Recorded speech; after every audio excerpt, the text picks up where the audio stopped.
Again, welcome. My name is Joshua Schwartz, and I am Executive Director of the Mad River Valley Planning District. The Mad River Valley Planning District is currently in the process of three community discussions on renewable energy in the Mad River Valley. This was made possible through a grant from VEIC, as well as the work of the Planning District. The first, we have a five-part series, and tonight is the third of the series. The first two happened in September. The first one focusing on energy context. In the Mad River Valley, it was a discussion on the history of energy consumption, as well as policies and opportunities for planning in our energy future. The second was a focus on solar opportunities, a discussion on Solar 101, a discussion of a Mad River Valley solar community farm project, and the last was about a program that's being expanded into the Mad River Valley that will provide a solar communities program through VEIC, provide low-cost and energy financing options for those interested in solar. The next two, so I'll talk about where we are this evening, but the next two will be taking place. We'll focus on biomass on November 15th, listed behind me here, and then energy efficiency, weatherization, and conservation on the 13th of December. The one on the 13th of December will also include Central Vermont Community Action Council has a weatherization trailer which will be set up in the parking lot, and for some hours in the afternoon, folks will be able to identify these weatherization options during the day and then come in for the discussion in the evening. Tonight we're focusing on financing energy projects as well as a discussion of Vermont's energy plan.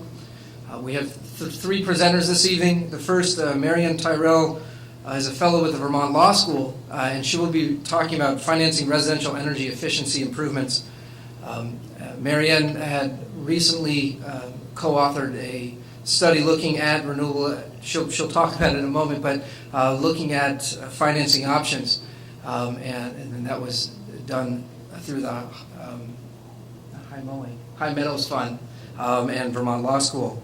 Second will be Peter Adamczyk from the Vermont Energy Investment Corp, and we'll be talking about one particular financing tool, which is PACE, and Waitsfield is one of the towns that's moving forward with that this new program. And last, Elizabeth Miller, Commissioner with Vermont Department of Public Service, will talk about the comprehensive energy plan.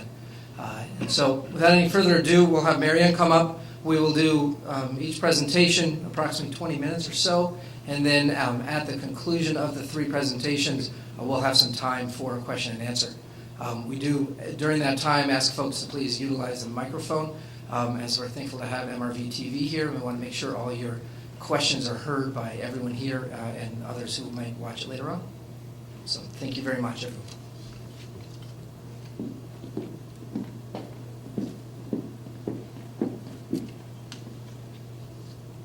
Hi, can you hear? I am mic'd. Okay. As Josh just said, I'm Marianne Tyrrell from the Vermont Law School, and not yet. Sorry. So I'm here to talk to you tonight about financing residential energy efficiency improvements. There's some crossover with financing renewables, but my work focused exclusively on residential energy efficiency. I'm going to begin with some,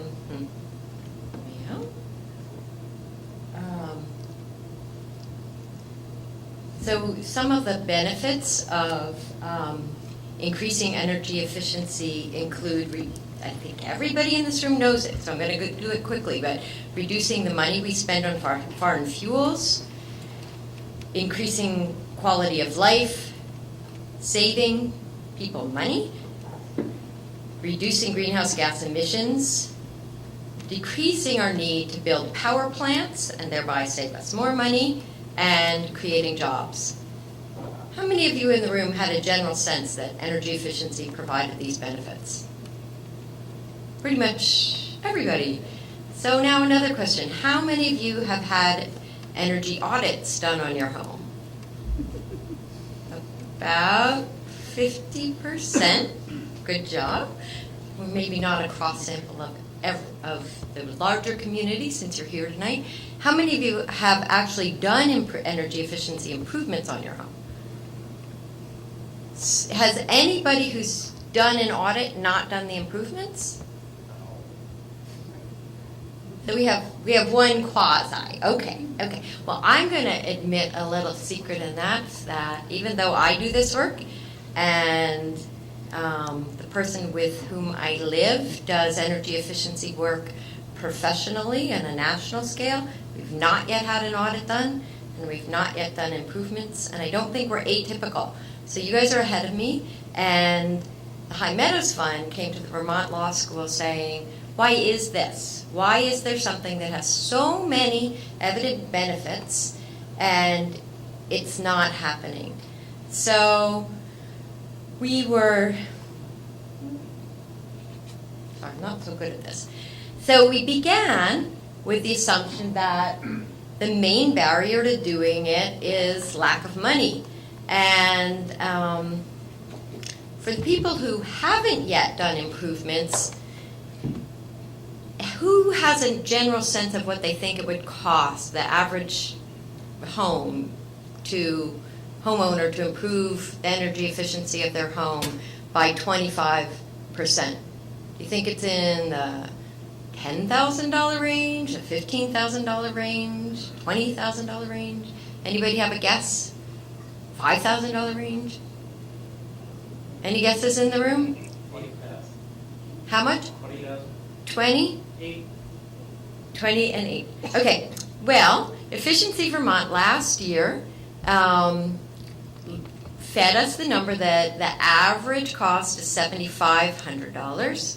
It's been coming in less than $7,500. Actually, a lot of findings are closer to $6,500 to achieve a 30 to 35% improvement.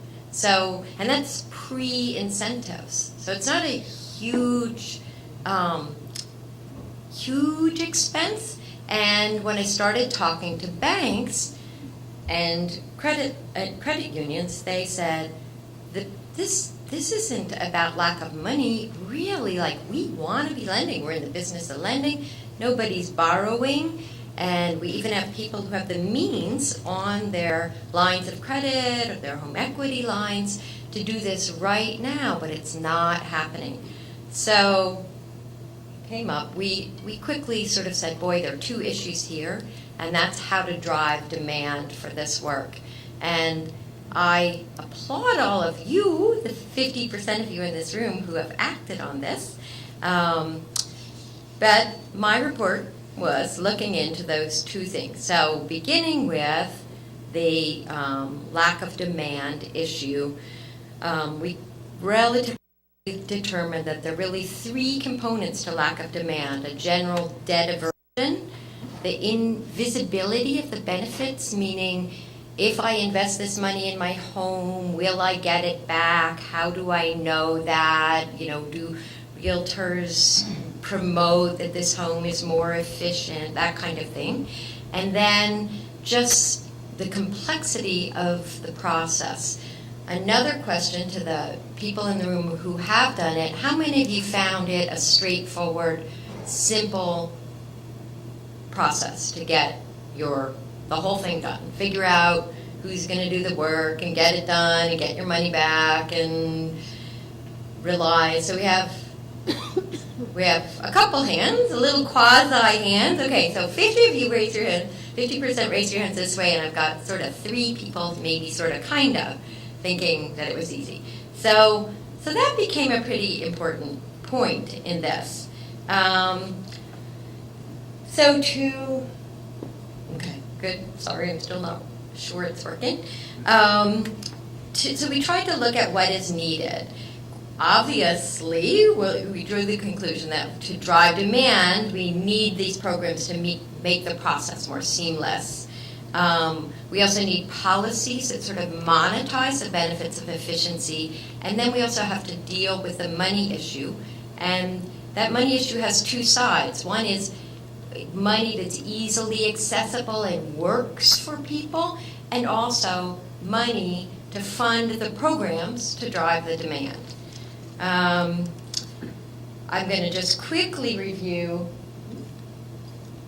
there some of the policies for monetizing energy efficiency upgrades, the comprehensive energy plan that Liz will be discussing picks up on a lot of these concepts, and I don't really feel like that's the main topic tonight, but I still wanted to put them out there because it's one of the 3 main points.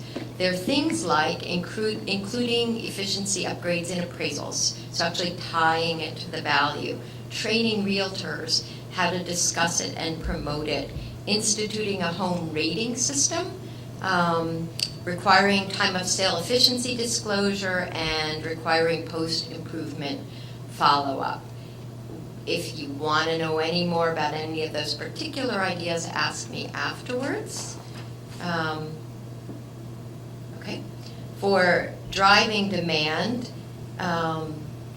particularly with so many of the lenders saying there are people who have the means to do this, they're just not doing it, it seems important to go after the low-hanging fruit, to move us along with this and build some critical momentum, sort of build an ethic of this and create a wannabe. Hybrids used to be scary, and then people started wanting them as they became more prevalent. We also need to promote energy efficiency benefits more broadly and figure out a way to emulate best practices. I'm going to talk about this a little bit more toward the end of the slide, but NeighborWorks of Western Vermont got a grant from DOE, and they're not quite done with their first year, and they have used that money to put together a very user-friendly, they help you, they schedule appointments for you, they call you to explain what your report means and help you decide how to invest your funds. They offer a pretty progressive financing package if needed, and they have a very good marketing strategy. And as it happens, that program right now is the #1 rated penetration program in the U.S. So it's less than a year old, and they're getting more people signing up for audits and moving on to the improvement phase than any other energy efficiency program in the U.S., including Austin, Texas's program that's 20 years old and very well established and very well funded. So there's lots of good lessons to learn right here in Vermont, and they are quite open to helping share those lessons. NeighborWorks of Western Vermont is who I mean by they. Looking at the financing question, the first conclusion, and this is general, I'm saying money is available. Lenders want to lend to qualified borrowers, and that's why I said that I'm making a general statement. We still have low-income people that this report wasn't meant to address, and we have the sort of semi-qualified homeowners who it's another issue how to deal with that. But looking at it from a lender's perspective, we say, how do we facilitate homeowner access to this money? And a primary way to do that is to reduce lender risk. And this is probably a little technical for some of you, but there's something called a loan loss reserve, which is just money that's set aside that the lender can use if there's bad debt. There's also centralized revolving loan funds, which aren't managed by lending institutions and can use different lending criteria, set up different lending criteria. And there's PACE, which Peter will be discussing, and another concept on build financing, which is something that the state is exploring with a comprehensive energy plan. Liz, are you planning to talk about that more? Okay, so we'll let Liz take that one. One of the particular benefits of the on-build financing is that it can be an incentive both for homeowners and for tenant-occupied residences, which is not true of most financing techniques because the owner doesn't want to pay to upgrade a building where then the tenant is just paying a lower bill and they don't really believe they can get the rent differential. And with on-bill financing, which Liz will discuss, that sort of gets undone. Another, I'm going to mention this again at the end, but the loan loss reserves and a revolving loan fund are two ways that at a community level you can think about promoting energy efficiency. And I'll get to that one. So a second conclusion, and this is based on national data and local findings, is that borrowers usually prefer quick, unsecured, cash flow positive loans. Question, if you could get a lower rate loan, but you had to go through the process of getting a secured loan, do you think you'd prefer the unsecured loan at a little bit higher of a rate, but it's quick and you don't have to pay for an appraisal and wait and fill out tons of paperwork? Does anybody have who would prefer the unsecured option at a little higher rate? Quick, easy money. Not so sure. Okay, like across the country, there's a finding that people will borrow much more, much faster when it's made on the spot, particularly when it's done very quickly. An example I gave is Keystone Help. That's in Pennsylvania. That program, they often give the approvals while the contractor is in the home. They have the cell phones and they submit the application electronically, and then while they're walking around the house talking to the people, it's being processed. And by the end of the visit, they're able to say, you qualify for this much money. And these are the terms. And if you want to take your efficiency improvement to this level, we'll give you this percentage rate. But if you'll knock it up to this level, we'll lower the rate to this amount. So they have 3-tiered that gets all the way down to like 2.99%. And actually in 5 counties in Pennsylvania, it goes down to 0.99%. But they turn them all around within 24 hours and often on the spot, and it's very rapid uptake. I'm from Pennsylvania, and I saw my 31-year-old son a few weeks ago, and he did this last year, and I asked him what he thought, and he said, it's great, we're saving so much money, and the house is so much more comfortable, and it's just, and he's a kid really still, so that's amazing, right? The other, example that I give is a pilot program that FHA is doing right now called the Power Saver program, and it's not available in Vermont right now, but if it survives this pilot phase, it offers up to $7,500, which is the currently the projected cost for improvements for up to 15 years, which can get you a cash flow positive loan with a 90% guarantee from FHA. So it overcomes bank barriers, it overcomes borrower barriers. I hope it works, and I hope it becomes available to us. When it was available to us, I brought it to the attention of our lending institution associations. I first checked with FHA if an association could apply and be a participant in the pilot. They said yes. So I told the presidents of our lending associations, and they said, we'll pass. So, but maybe it'll work and get good accolades and become available to us, because it would open up a lot of opportunities. The last thing I want to talk about is the programs, and part of that is because I think it's a piece that's often missed, is how important having that seamless path that works well for people is, and how important it is to finance it and give it the oomph and the power it needs to work. We're talking about funding, so I'm just put a list of what are some of the funding options. In theory, state, local, or federal monies, that we all know can be pretty hard to come by these days. Philanthropy could support this, and I did this study through High Meadows, and I'll certainly say that it's on the mind of the High Meadows Fund. Lenders can fund it. Communities can invest in it.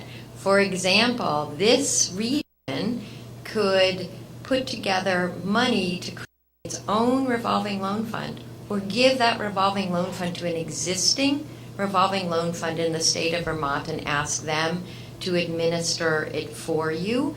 You could set the parameters by which those funds are lent to people in the community. You can get a return on your investment that is likely to get in your bank and yet keep it affordable for people. So at a community level, it's something that I encourage people to think about. Loan loss reserves are a little less in your personal best interest because they're there in case things go wrong, and so there's certainly the potential the money will go away.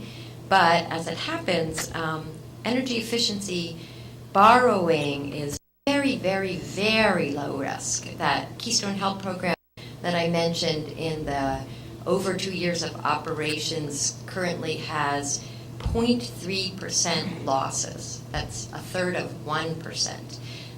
They've reserved at 10%, and they're still saying, well, we expect maybe it will come in at 5%, but that's not what they're experiencing. NeighborWorks of Western Vermont similarly has no losses yet to date, and a report was recently released that I could send people a link to that's looking at the risk of energy efficiency lending in general nationwide, and the finding is that it's a very low risk kind of lending.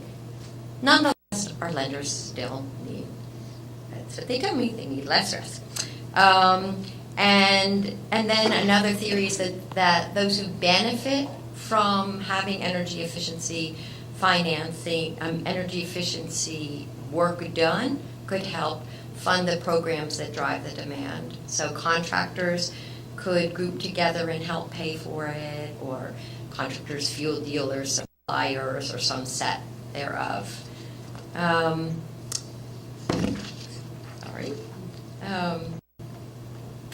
3 minutes. Okay.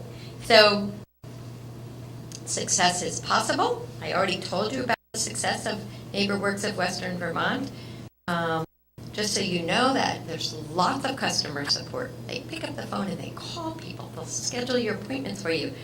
They use conventional marketing that they orient toward 4 different market tiers with messaging and speaking to the values of different people, as well as neighbor to neighbor and neighborhood canvassing and direct calling and knocking on doors. All important parts of driving demand. I'm going to close with the comment to remind everyone that you have a role in this. So many of you have invested in your homes already. Are you willing to participate in becoming neighborhood ambassadors to help your neighbors understand the benefits of it? If there were a program that coordinated it, would you do it? Or would you consider putting money into a revolving loan fund or something like that? The other way that you can be helpful, and this is just a little prelude to Liz, is the Comprehensive Energy Plan public comment period closes on November 4th. That's coming up soon, like a week from now. But comments are good for her, and I wanted to have 3 different sections. The thermal energy starts on page 175. That's the numbered page, not the page in the PDF. It's in volume 2. If you Google draft comprehensive energy plan, you'll find volume 2 2, and 3. The other fuel types starts on page, what do I have up there? 224. And I just want to plug one more thing that I just love that Liz put in here. And community, I understand from Josh, you understand about the value of alternative indicators, not just looking at GDP for monitoring our progress and well-being. And Liz inserted this right into page 3 of her executive summary in a little highlighted breakout box on the bottom, recommending adoption of alternative indicators in Vermont. And Liz, will you talk about that part a little bit? Sure. I think you understand that if we look in an integrated, broad spectrum way at how we're doing, we're more likely to get ourselves where we want to be. And we have a bold woman here who's trying to help us make that happen. So, in conclusion, just as a bird requires 2 wings to fly, energy efficiency requires effective financing and strong customer demand. Thanks.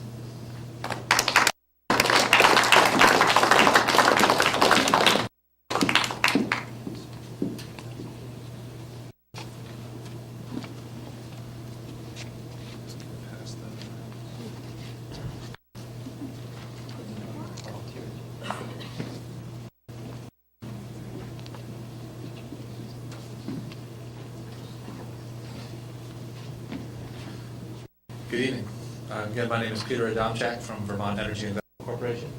I often have been going around the state giving people talks about PACE, and typically those talks take about 6 minutes. I'm going to do it in 20 or less today. I'm going to try to give you the best 20. So I'll just go ahead and get started while the slides are coming up. To start by saying that PACE is a way to pay for energy investments. That's what it is. That's all it is. It's a way to pay. It's not a program. It's not a substitution for anything else. It's simply a way to finance it. So let me explain to you what that's about. The point is that why do we need another financing program? And part of the answer is that so many of the ones that have been tried haven't worked. There are a lot of reasons for that, and I think it's actually a very good segue from Marianne. The complexity.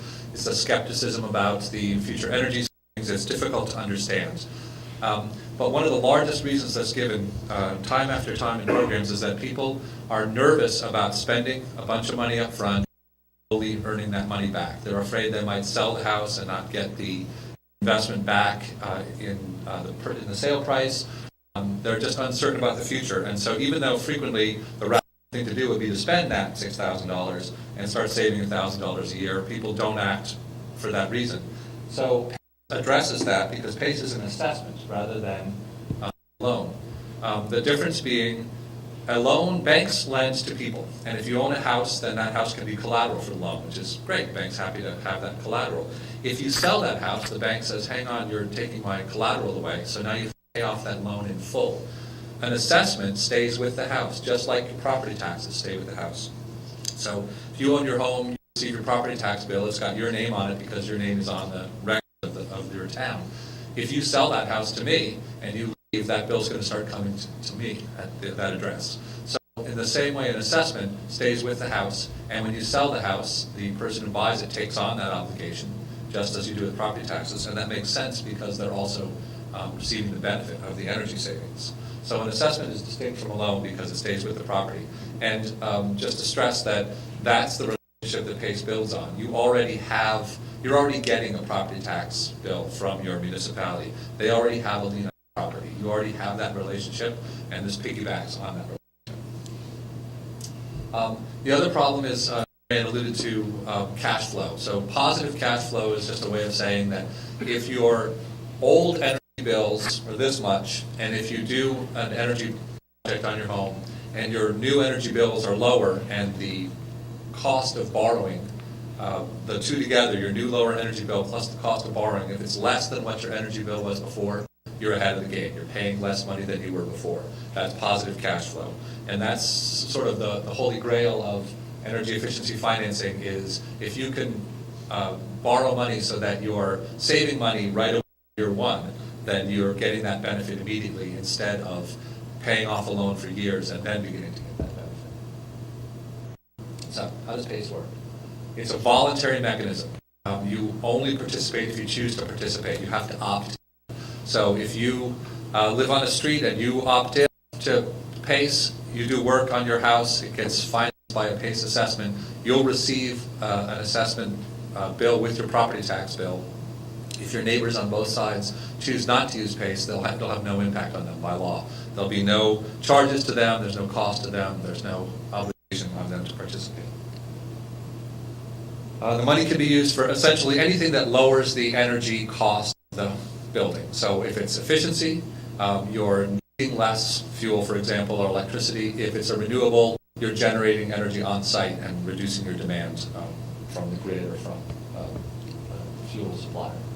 And the other characteristic about PACE to highlight is that you can take out an assessment for up to 20 years. That means that you can pay off that assessment over such a long period of time that you can have very substantial positive cash flow. So, for an example, Marianne used the number $2,500, which was typical for about a year's period of time of energy retrofits in Vermont.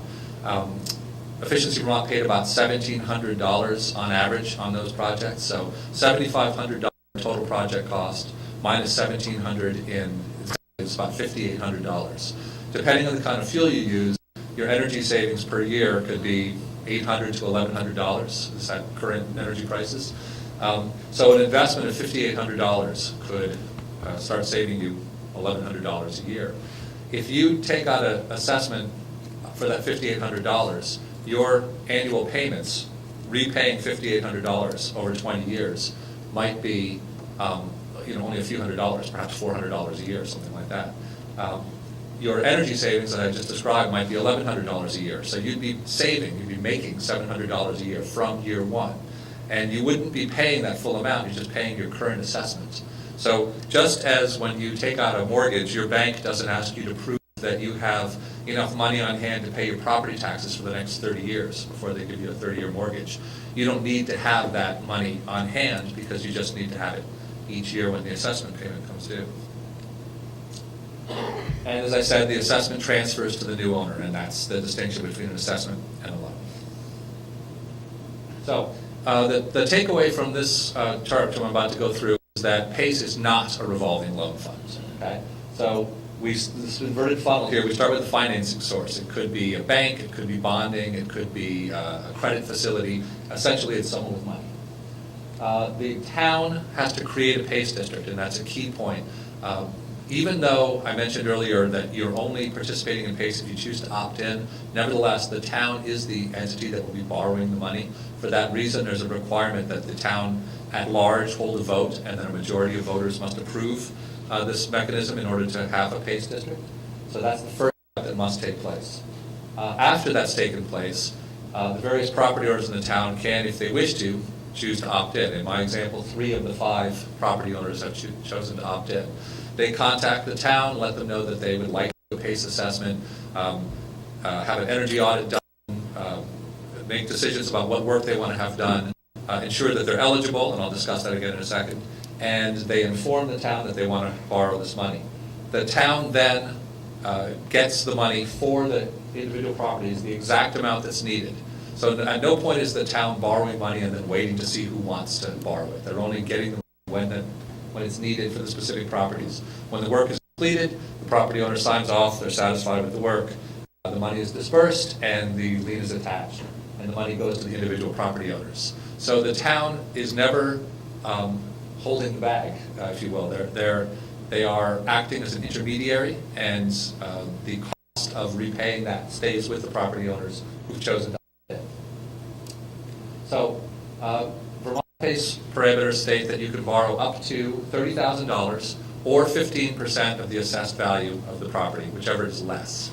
There's one other condition. The value of your existing mortgages on the property plus the total value of the assessment cannot exceed 90%. So I'll give you a quick numerical example. Let's say you have a house that's listed at $20,000 on your town's grant list. You're assuming that you qualify in every way, you could take out an assessment for up to $30,000 because $30,000 is 15% of $200,000. The second condition is, let's say you have $150,000 still payable on your mortgage on that house. $150,000 plus $30,000 180. 180 divided to 200 is 90%. So you'd be able in this scenario to take out an assessment up to $30,000. Now, I want to emphasize, just because you can doesn't mean you should. If you're spending the money on energy efficiency, as I said, $6,000 would be a pretty typical amount to spend. Amounts this large typically would involve renewables. And it's important to point out that with the changes in Vermont's law, and by the way, I have a handout that lists the changes in bullet point form on Vermont legislation, and I'll leave that on the table afterwards. But one of the significant changes is that PACE will only be eligible for residential properties. So I'm not going to go into a great deal of detail about this, but just to highlight this on a scale, PACE was tremendously successful. It was passed by 27 separate state legislatures, which is a remarkable thing. All across the country, red states, blue states, adopted PACE because they saw the merits in it. They saw that it's not a one-size-fits-all solution, but it does offer a significant solution for people who can't or won't take out bank products or use their own savings to pay for energy. So this agency, the Federal Housing Finance Agency, came out with a letter in opposition to PACE because all assessments are senior in priority to mortgages. So property taxes get paid first, assessments get paid second, mortgages get paid third. So their period of time when a lot of defaults was going on is that they thought it was inappropriate to have someone take out a mortgage on a home and then after the fact be able to get additional financing that was senior in priority. That's working its way through the courts. I would not be surprised if this turns into a Supreme Court case. Typically that takes about 6 years from original lawsuit to make the Supreme Court. So 2016 Supreme Court, you heard it here first. We're not going to wait in Vermont. I heard a great phrase someone said, having a bias to action. We looked at what the issue was and we found a solution, which I'll now describe to you. By the way, this is just a visual of showing that structure I described earlier. Property tax, assessment, mortgage, and now the PACE assessment. So that's what we've done with effect from January 1st, 2012 in Vermont. PACE assessments are junior to any mortgage. Now, if something's junior, that means it doesn't get paid until the thing ahead of it gets paid. So property taxes just have to be brought current. You have to have your property taxes up to today. If you have any other assessment, for example, wastewater district or sidewalk district or something like that, that has to be brought current as well. A mortgage, being a loan, not an assessment, has to get paid off in full, and there's a real good possibility in a foreclosure that there's no money left for that assessment. So I'm going to discuss that. First, without reading this whole thing to you, just the last full line says, all procedures and remedies for the collection of taxes shall apply. What that means is an assessment, for all intents and purposes, is a tax. And the town has the ability to collect assessments just like it has the ability to collect taxes. So even though the assessment is junior, if you go to sell your house and you have a PACE assessment, the town can say you have to be current on your property taxes before we'll allow the house to be transferred. The mortgage holder will say the mortgage has to be paid off before I'll allow it to be transferred. And then the town will say, even though the PACE assessment is junior, we still won't allow the house to be transferred until the assessment is brought. So in a normal sale, the town continues to have a significant control and ability to collect in every case except for a foreclosure, which is what FHFA was concerned about. So to recap, starting on January 1st of next year, Vermont's PACE liens will be junior to mortgages. And in the interest of time, I'll move on. That's just really sort of restating those main points. So I said that in a regular sale, the town continues to have a significant control, even though it's a junior assessment below the mortgage. However, in a foreclosure, what will happen is the bank will pay the property taxes due to protect their interest. And then the bank will say, just give me all the rest of the money, and there's no money left. So in that situation, that assessment amount that's due up to today, there's no money to pay that. So in anticipation of that possibility, the legislation has created 2 reserve accounts. The first one is funded by participating property owners. At the time you take out an assessment, you need to make a one-time non-refundable payment equal to 2% of your assessment. So if I take out a $10,000 assessment, at the time I take that assessment out, I have to pay $200 into a reserve account. And as I say, that's a non-refundable payment. That's there to create funds in an event of default requiring a payment. You can roll that $200 into your assessment and finance it over up to 20 years if you choose to. The second account is there's money from RGGI, the Regional Greenhouse Gas Initiatives, which is essentially earnings that Vermont gets from its previous energy savings, largely through Efficiency Vermont work. That money is already designated for weatherization. So a portion of that money will be set aside when PACE assessments are taken out. So in my hypothetical $10,000 assessment, I pay $200 into a reserve account. At the same time, $500, equal to 5% of my assessment, will get transferred from a RGGI account into a newly created escrow account managed by the state treasurer. The purpose of those two accounts is to give an investor comfort that they're not going to lose their investment. Why do you care about that? Because if they're not comfortable, they either won't be an investor or they'll charge an extremely high interest rate. So the purpose of these contributions is to allow an investor to be willing to lend money at a commercially reasonable rate.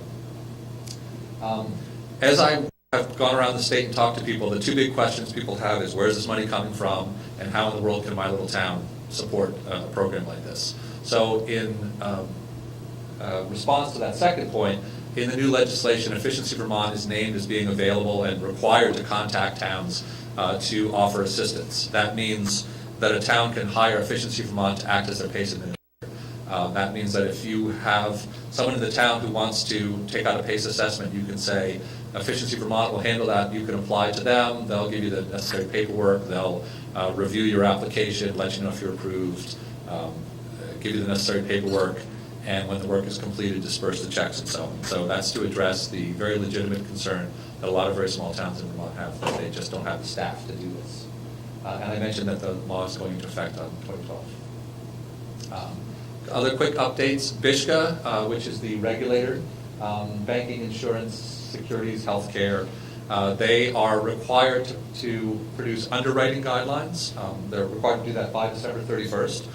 We have been in conversations with them. I think they are of a mind that they want to make these underwriting guidelines not an obstacle to people being able to take this out while being prudent. So we'll watch the space, and again, they have to be out by December 31st. I think it's going reasonably well right now. I mentioned that the Treasurer's Office has a requirement to maintain this reserve account, and we're working with them to work out the procedures for that. And I mentioned the two questions everyone's asking is, how could I do this, how can my town do this, and where's the money coming from? The issue with bonding is, I guess what you could sum up as chicken and egg. It's very difficult to put out a very small bond without paying an enormous interest rate. Also, remember I said earlier about the revolving loan fund. You don't want to borrow money and not have some place to lend it on, because you've got a bill to pay to somebody else and you've got no one paying you for that money. So using bonding for PACE when we don't really know how many people are going to use it early on is quite difficult. Instead of that, the plan is to, and the Vermont financial institutions have indicated interest in doing this, is to create a credit facility, a pooled fund, where financial institutions in Vermont will be able to provide money to fund these assessments. They'll be lending into a pooled facility. We'll be providing them, this is the upside down funnel from earlier, which will be providing money out to the towns, which will be providing money out to the individual property owners. Efficiency Vermont is available to handle the paperwork of sending out bills, collecting bills, providing year-end statements, both to individual property owners and to towns. All right, there's Waitsfield has been at the front of this process from the beginning. It was one of 4 towns that applied for and was successful in receiving the EECBG, the Energy Efficiency and Conservation Block Grants. That money was initially for PACE implementation. Because of that FHFA letter I mentioned, all 4 of those towns repurposed their grants. Waitsfield did something very similar to what the other towns did, which is to make that money available for energy audits, subsidies. The hope is that with those subsidies, we'll be more likely to take out energy audits and go forward with energy efficiency retrofits. VEIC, through the very active cooperation of Senator Bernie Sanders, who's been a big advocate, proponent of energy and of PACE specifically from the beginning, received a direct congressional funding, the purpose of which is to provide for any town in the state that wants it all the support, all the documentation, legal opinions, everything they need for their select board to be able to do their due diligence to determine whether they want to recommend PACE to be put on the town meeting ballot. There's no charge for that. There's no obligation to hold a vote. There's no obligation to create a PACE district. All that's needed is that the town provides a letter. I have some samples with me if anyone would like to see them. It's an extremely low bar. There's no obligation whatsoever. We just need the letter to be able to demonstrate that the funds are being used properly. And in return for that, any town in the state that wants it can have all those things I mentioned earlier, the documentation and support, everything that you will need to create a PACE district if you choose to do so. 13 towns in the state have already held that vote that I described. They're listed right here. See, wait just a moment. And an additional, the number keeps changing, but that many towns have provided that letter that I described earlier, indicating an interest in pursuing PACE and doing the due diligence.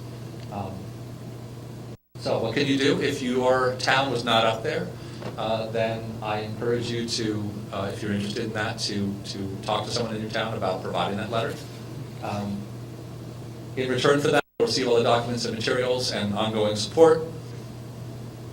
The next step is you have to get a PACE resolution on your town meeting day ballot and create a PACE district. There's my contact information, and I know we're going to question and answer, and also I'll be sticking around afterwards if anybody has any questions. So, thank you.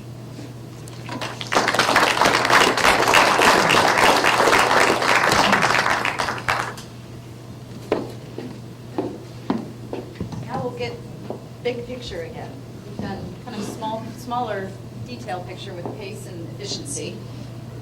Financing. I'm Liz Miller, the Commissioner of the Department of Public Service, and I'm going to rip through an overview of the Comprehensive Energy Plan because I really want to make sure we can get to questions because I have a couple, and I'm sure many of you do as well. But how many of you have attended a public hearing that we've held? Okay, great. That's really good. So I'm really going to rip through this.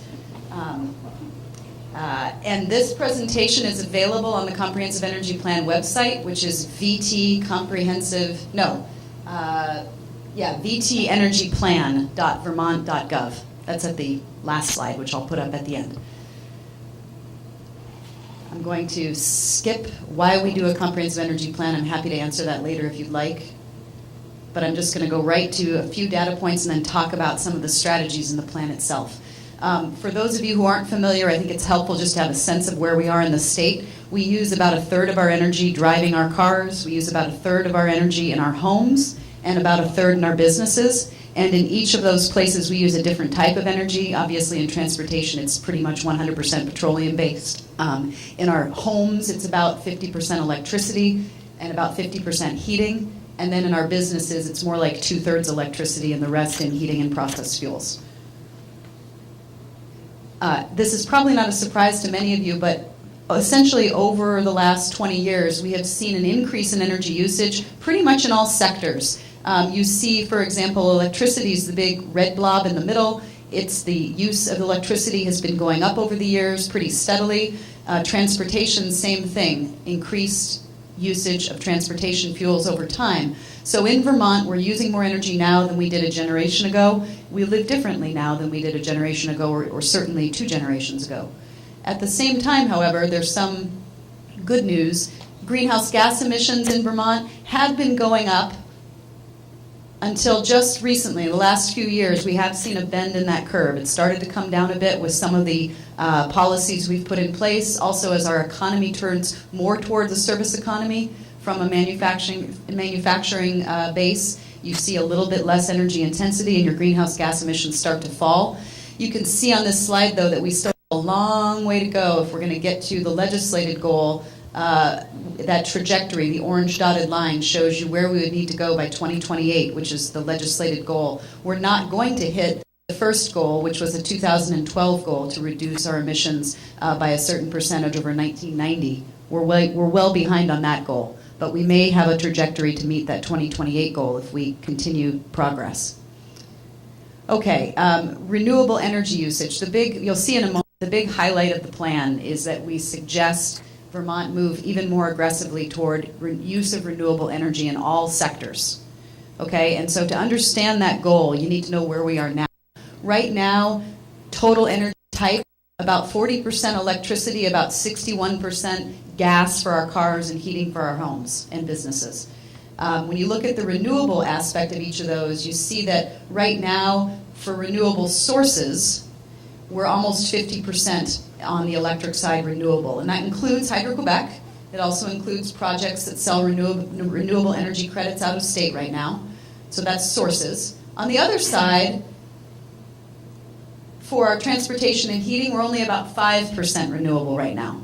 And that's mostly, nearly all of that 5% is represented by biomass and biofuels in our schools and institutions and some of our homes.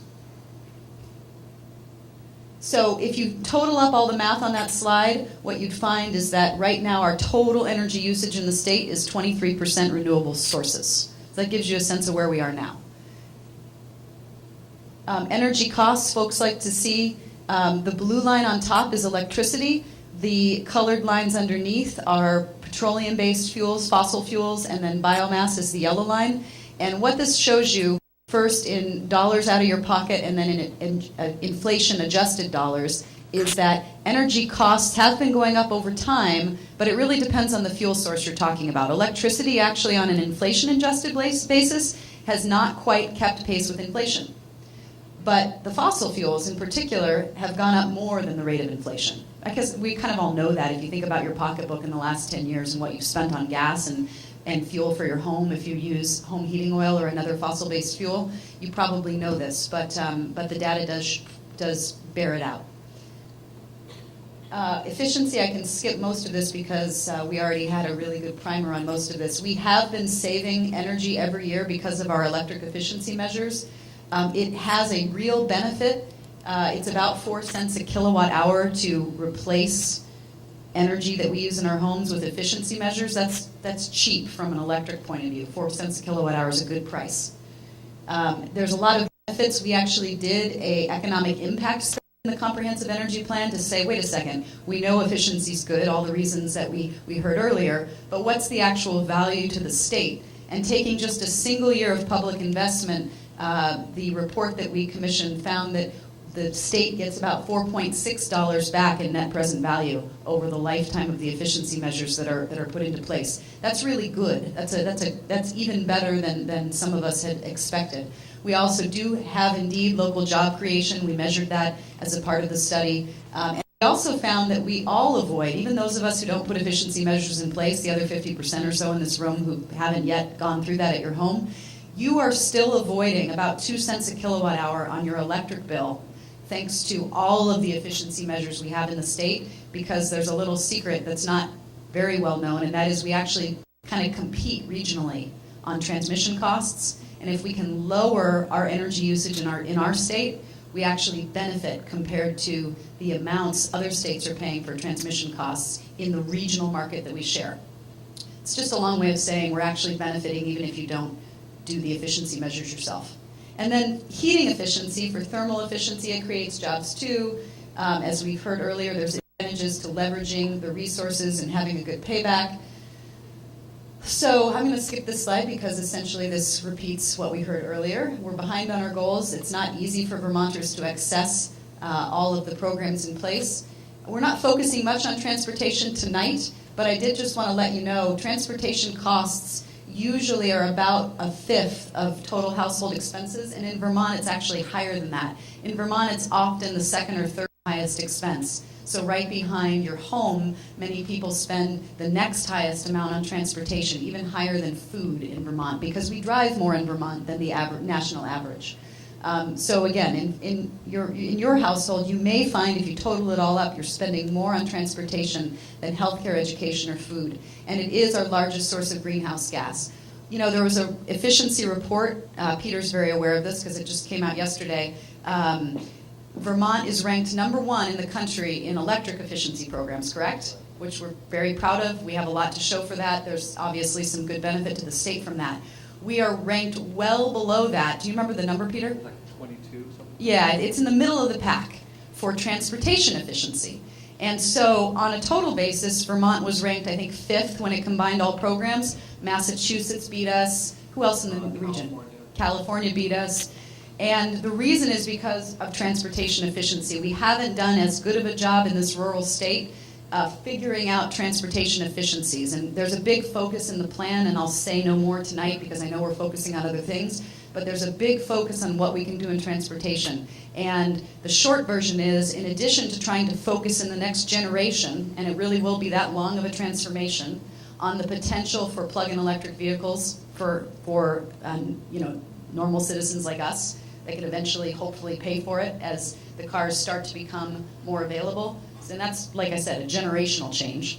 In addition to that, we do need to focus on public transportation, which work in a more rural community, ride share, other programs like that, park and ride, and transportation efficiencies. There's some ideas that have come in comments to us in the plan about actually working on a transportation efficiency group.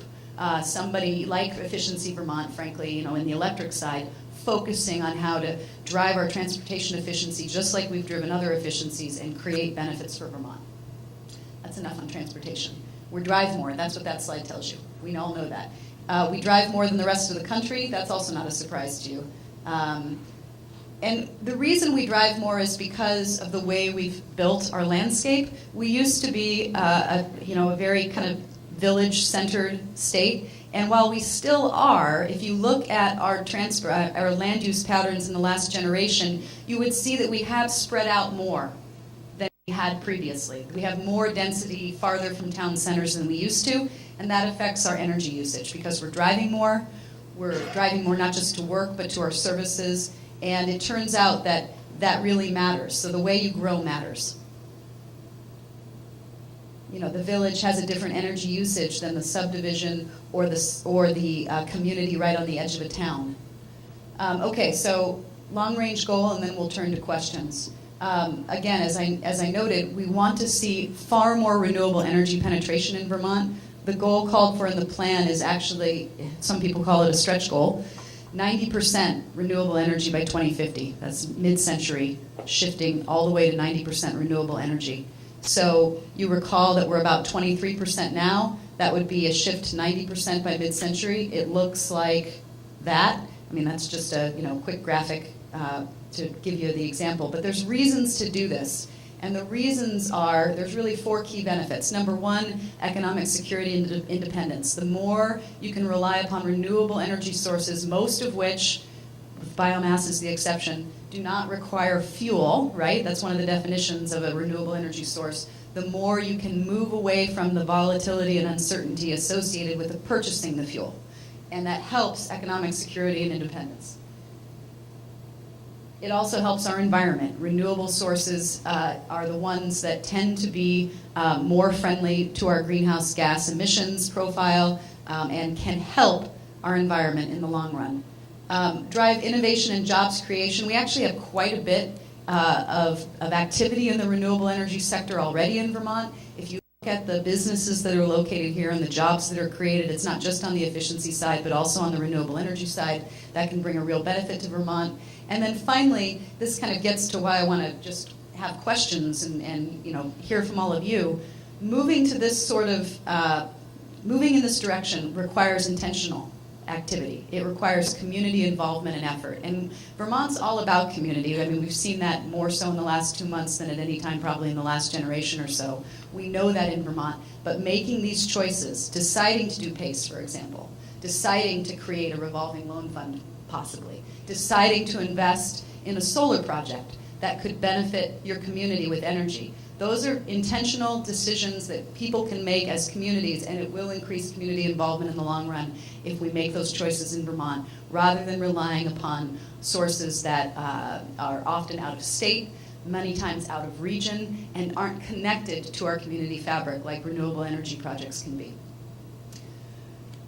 Progress will not be immediate. I like to show this. It's an acceleration curve. We have to have the long-range view. Accelerating progress over time. We can't just assume that we can make that progress in a straight line. I know that's a little hard to see that slide. Let's keep going. And in order to do that, the plan tries to view each policy through 4 lenses. Outreach and education, how do we explain to people what the benefits are?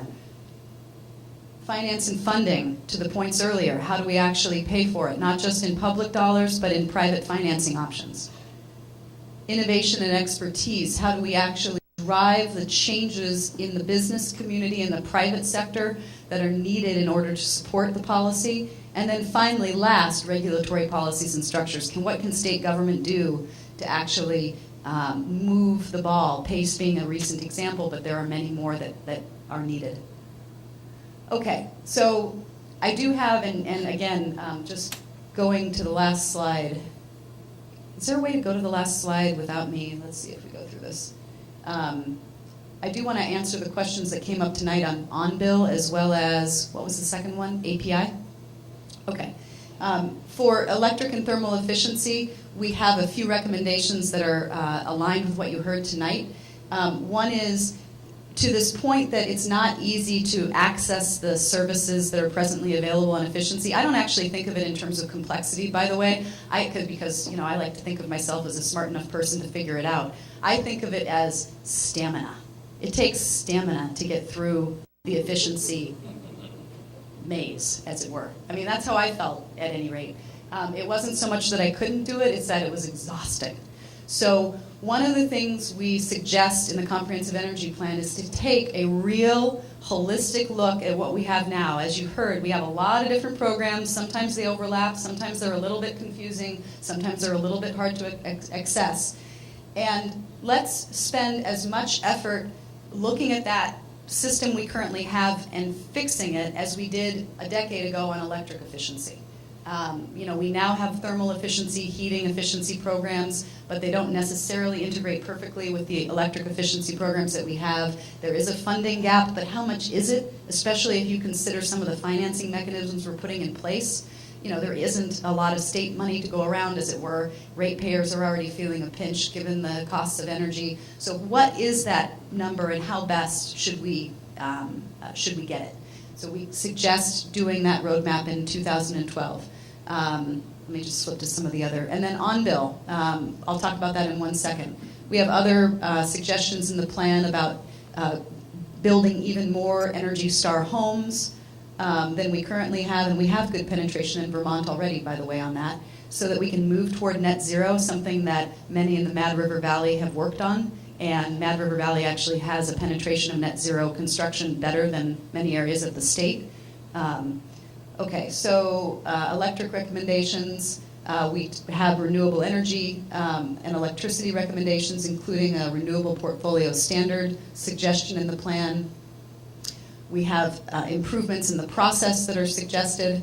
And again, finance and funding, on-bill financing. Let me just flip through the rest before we talk about. We talked about that one already. We do suggest in the plan, I'd like to mention this in case there are questions or concerns or criticisms, we do suggest increasing state access to natural gas. It's only available right now in Franklin and Chittenden County. If you look regionally, Vermont has a very low penetration of natural gas infrastructure compared to other states. As a result, we have a very high percentage of heating oil. And while moving to a fossil fuel-free future would be a long-term goal, there is a short-term, and I don't just mean 5 years, I mean generational here. There is a need for additional options for Vermonters, particularly in the business community. We've heard many concerns about the lack of penetration on natural gas, and so we do suggest expanding it in the plan, recognizing the trade-offs, frankly, and there are many. You can't just do that, though. You do need to increase the use and penetration of biomass, and that's also discussed in the plan, including combined heat and power projects. Okay, transportation, I'm going to skip. I'll go. Sorry that we only have 20 minutes. Electric vehicles are key, but we also have to do everything else we talked about earlier, including park and ride and other things. Go Vermont is a great site if you haven't been there. And then finally, land use, working with town energy committees and regional planning commissions to not just have land use be about preserving the character of our landscape, but also helping our energy usage. And so there's a number of strategies discussed in the plan in that regard, including improving our state designation programs, coordinating the incentives to align compact growth with lesser energy. And there's some work already happening on all of those fronts, and some commitments that are made in the plan. Finally, other energy actions that are highlighted. We suggest that Vermont investigate what's sometimes called a total energy standard. I often get asked whether isn't this just a step toward some sort of cap and trade or carbon payment, and the answer is it could be. But what it would be is you would take all of the energy usage in the state, figure out the energy intensity, convert it to a single unit, like a BTU, British Thermal Unit, and then be able to measure progress. So when you have 23% renewable right now, you get to 24, 25, 26, and you could measure it if you had a system in place to look at fuels, not just looking at heating oil by itself, but comparing it to natural gas and electric sources with a common unit of energy. So that's discussed in the plan. We also have a number of farm energy programs discussed in the plan because we think it's important for farmers to lower their own costs as well as provide energy for the rest of us because they already have a working landscape. And there's a number of strategies about the state of Vermont and what it's planning to do, and this is particularly on all of our minds post-Irene, as you can imagine. So November 4th is the comment deadline. And you can read more about how we're going to implement it if you want to go to the website, which is here, vtenergyplan.vermont.gov. And this says October 10 because I failed to bring the most current version. It's November 4th. We did extend the deadline after calls from RPCs, among others. We've been working across agencies to get the plan finalized by December after receiving public comments. So I'm sorry for the quick overview. I hope that was helpful for those of you who hadn't seen it before, but I really do want to get to questions. Should we just go ahead and start that? Great. Thank you.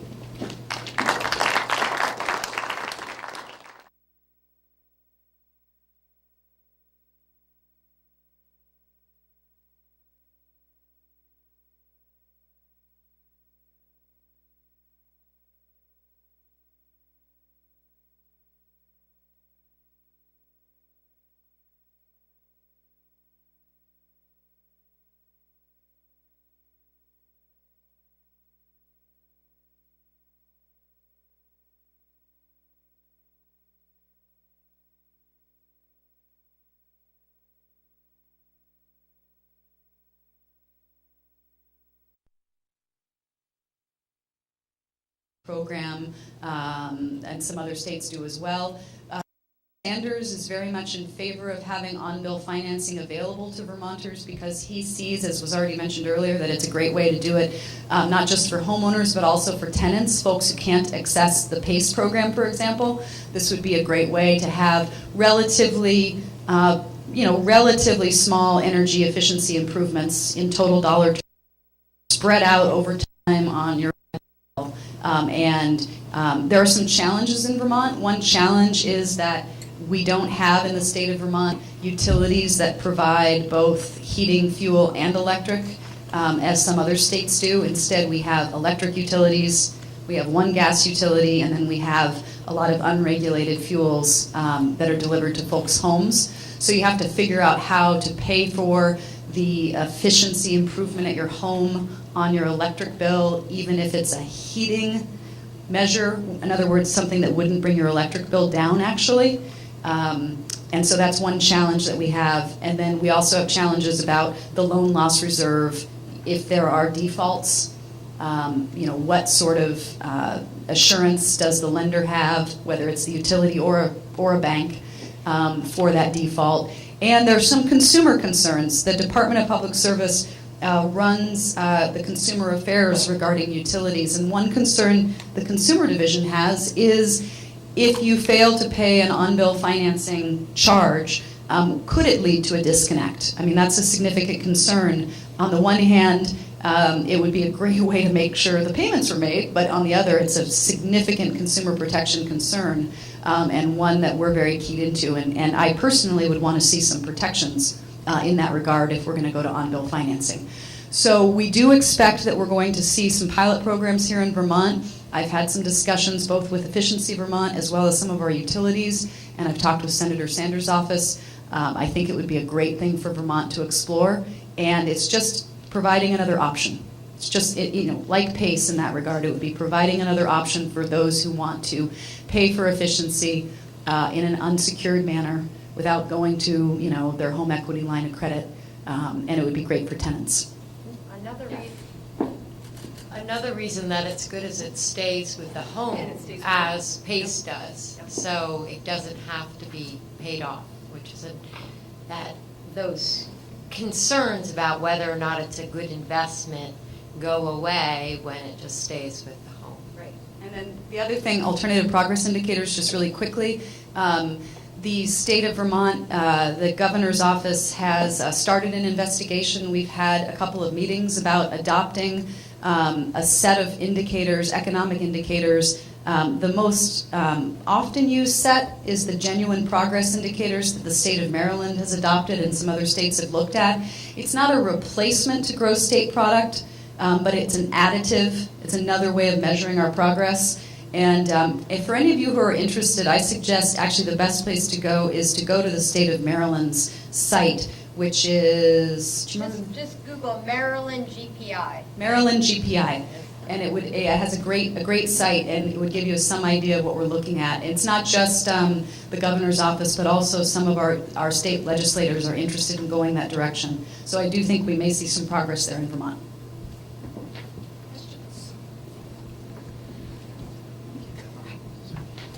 Any questions? Yeah, so we have the mic in the back of the room here, or in the center of the room, so if you have any questions, please stand up to the mic and make your voice heard.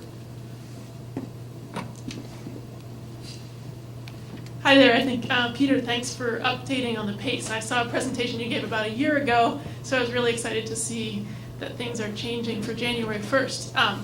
And one of my questions was, as a resident of Montpelier, and I work here in Waitsfield, 2 towns that are on the list, already approved.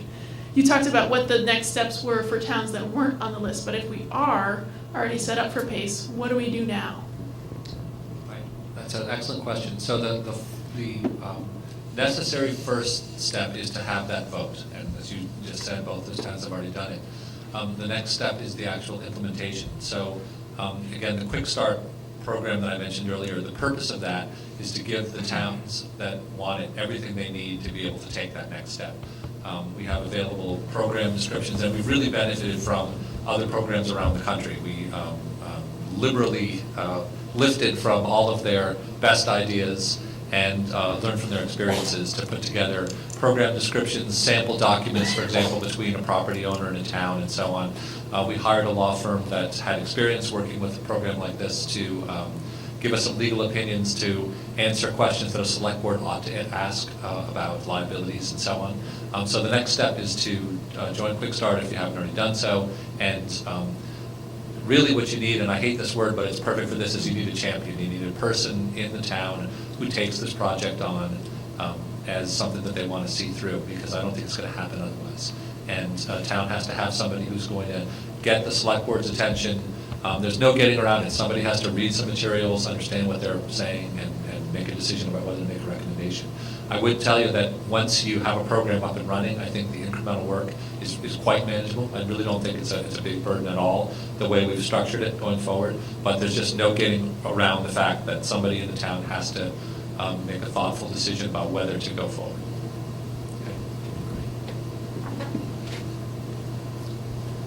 Okay. I'm Chris Badger. I'm Waitsfield Energy Coordinator, and I think it's great to see a couple other of the local energy coordinators, Karen Horn and David Frank. I think, and I said this once before, I attended the last weekend, there was a PACE forum, and as much as a lot of folks like to believe that PACE is just another financing mechanism, is really the first opportunity that I've ever been part of where the community has actually been asked to step up to the plate. And actually people have to engage, understand, and then push something through at a town level through a vote in order to engage on energy efficiency and renewable energy. And it's almost like a mandate, and where people actually have to make a big decision. And so I guess I have a couple questions for all of you. And One of them is, I understand that there is still another vote, even for the towns that have voted, through the language, that there's some definition around the legal aspects of it that we might need to revote within the towns. But I also think there's an opportunity to bring forward folks, and maybe Peter, you can address this, where in Richmond, that they had brought together multiple folks across the spectrum of the community that could speak to that.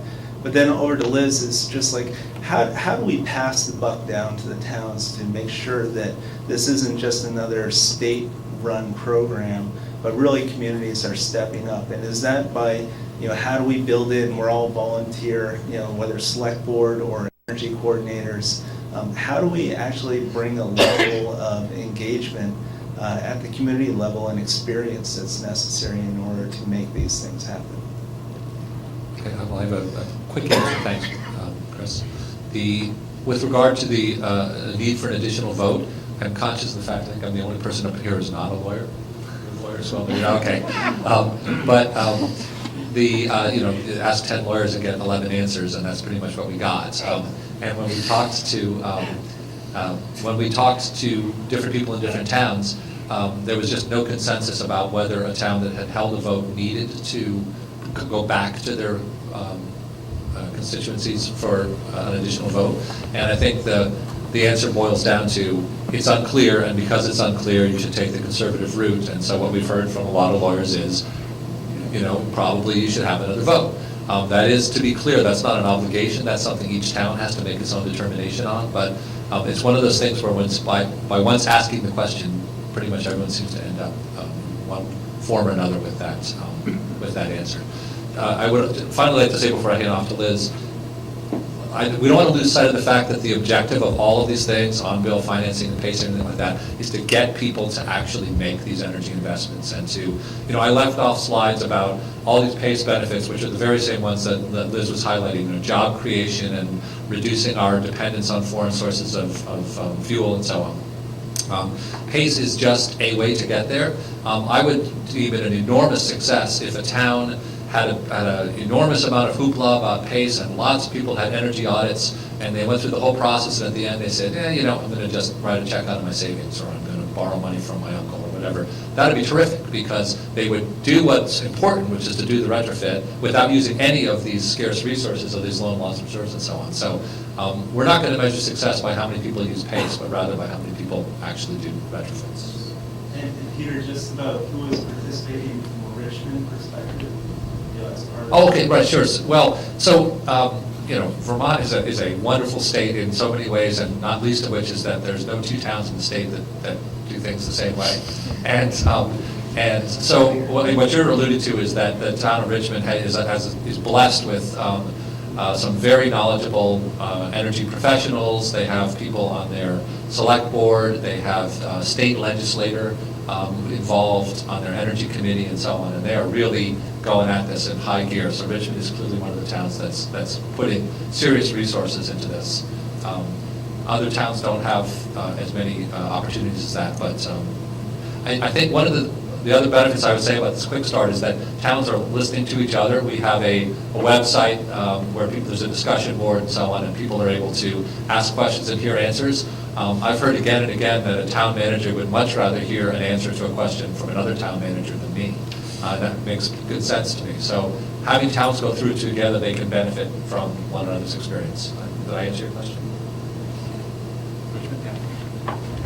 And your question to me is a big one. I mean, that's the nut to crack. How do we actually, make this not just a program, but really a part of the fabric, something that lasts and becomes integrated into the community. And it's not just PACE, but it's renewable energy projects, for example, that are starting to pop up, solar projects, for example, towns buying into solar projects. How do we make that work on a community level? And, I have to say the answer really comes down to, I think you used the word champion. Did you use the word champion? You used the word champion. Yeah, but you had the NeighborWorks example. Yeah.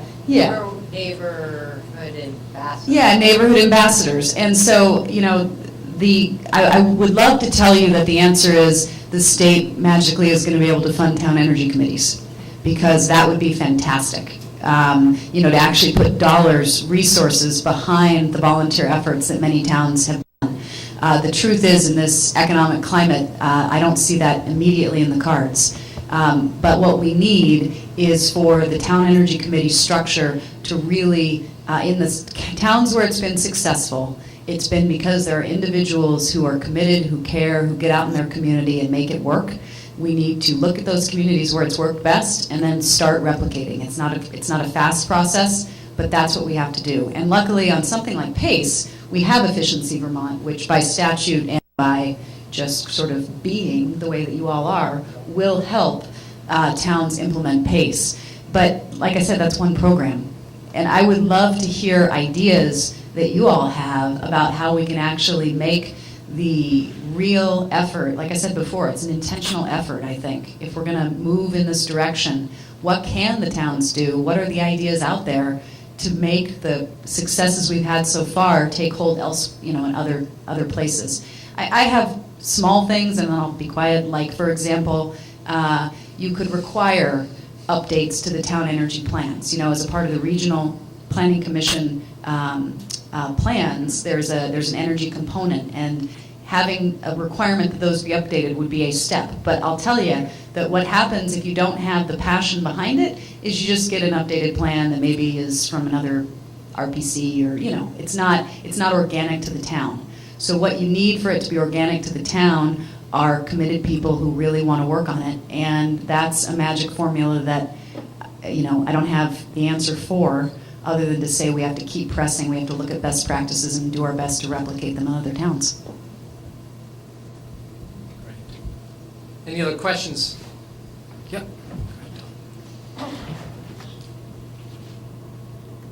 Hi, I'm Tom Horn. I'm Karen Horn's lesser half, Moortown Energy Committee.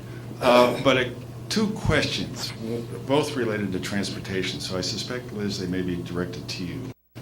One is, as we see drive vehicles come on board,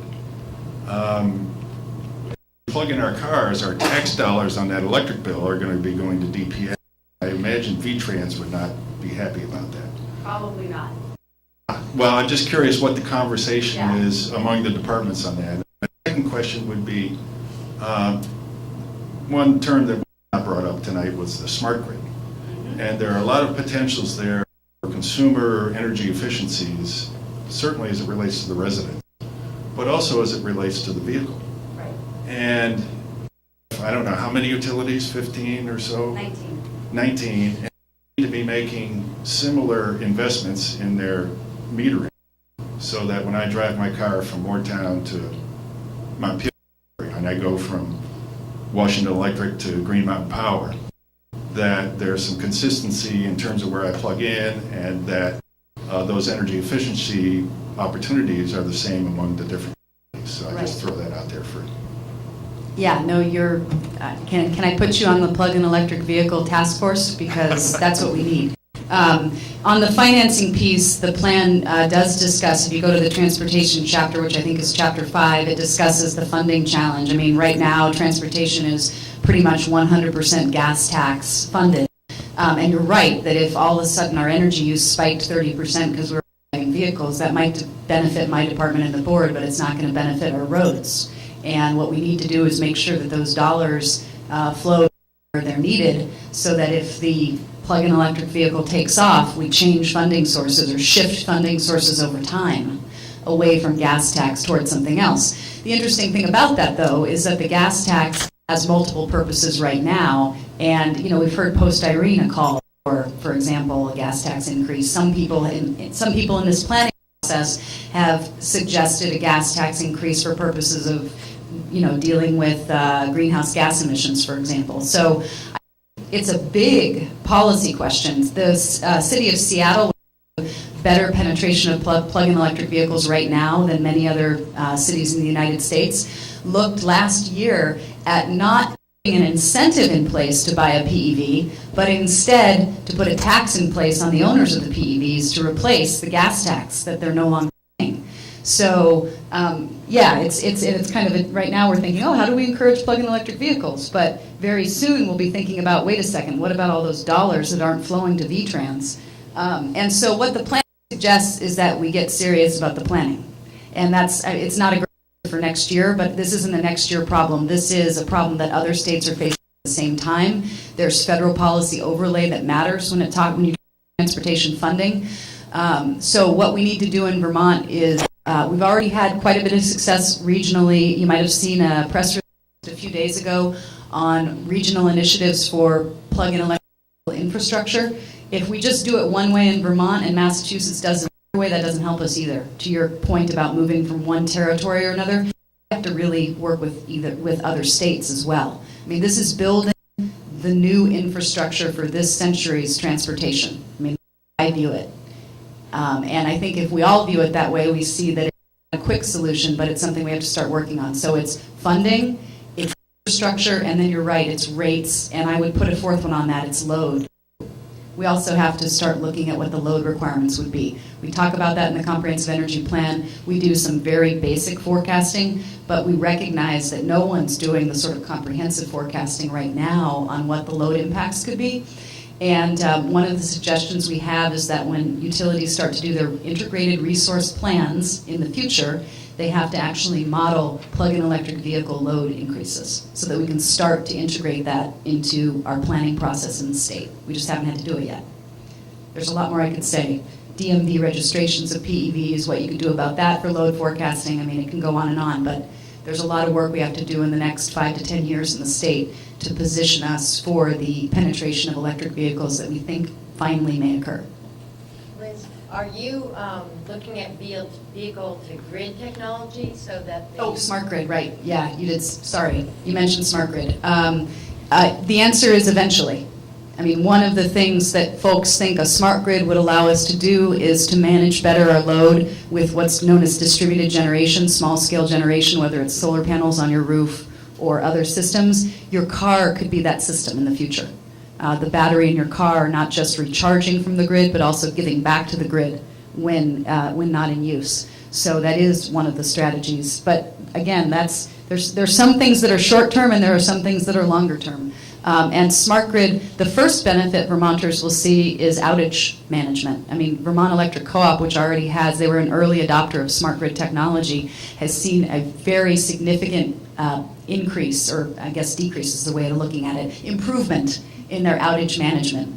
And other utilities will see that too. There will also be opportunities for efficiency and savings because we're going to put rate plans in place that will allow consumers to make choices about how they use electricity in their homes. And then there are some longer-term benefits, and these are more, believe it and it'll happen. Applications where you actually may see appliances that if you wish to purchase an appliance that can integrate with your meter and help you make energy efficient choices in more of a plug-and-play fashion, kind of like those thermostats in our homes now, the high-efficiency thermostats that are programmable. Those are benefits that we see in the longer term. But there's some immediate benefits to smart grid as well. So in the looking at the time, we've maxed the amount of time that we had set aside for the evening, and perhaps you're welcome to mingle. I'm not sure our presenters all have drives, but if they have a moment or two on their way out. But I do want to observe the 8:30 time for those that are interested in Monday Night Football kickoff or anything else that is on your agenda for the evening. But I want to thank Marianne, Liz, and Peter all very much for coming this evening and taking their time to share the work that they're involved in, and to everyone here from our community who's dedicated in the process of understanding what our options are as we chart our future. A few quick points that I want to make. What was mentioned previously about energy audits in Waitsfield. There are up to 40 energy audit rebates for $250 in a program. Contact Chris Badger in the back. Chris, if that's all right with you, and I'll talk to you about this rebate program. Secondly, in the back, on the back bar, there's the energy planning guidebook that VNRC has put together, which was presented on two times ago. here, but it's a really great guidebook that identifies how communities are planning for their energy future, as well as a second book that actually looks very, very similar to the first. But the second book is communities, examples of successes across the state.